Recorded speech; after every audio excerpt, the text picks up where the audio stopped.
Good morning বন্ধুরা। আজকে আমাদের মেনুতে আছে পটল পোস্ত, খাসির মাংস, ডাল। তোমাদেরকে দেখাচ্ছি। এখন আমি কড়াইতে তেল দিচ্ছি।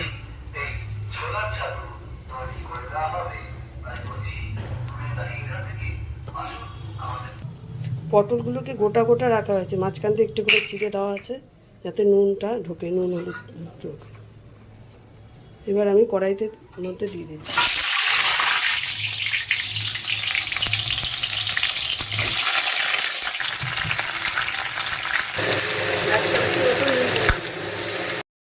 পটলটা মোটামুটি ভাজা হচ্ছে, এর মধ্যে আমি পেঁয়াজ দিয়ে দিলাম।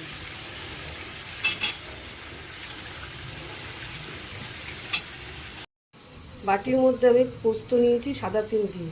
পোস্তর সাথে সাদা তেল, কাঁচা লঙ্কা ফাটানো আছে, মিক্সিতে আমি ফেটিয়ে নিয়েছি। এবার আমি পটলটা মোটামুটি ভাজা হয়ে গেছে, এবার আমি এর মধ্যে দিয়ে দেব।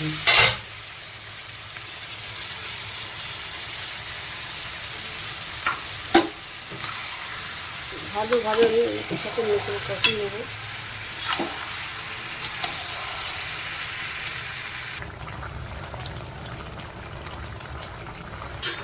পটলটা আমার হয়ে এসছে, আমি এর মধ্যে একটু মিষ্টি দিয়ে দেবো।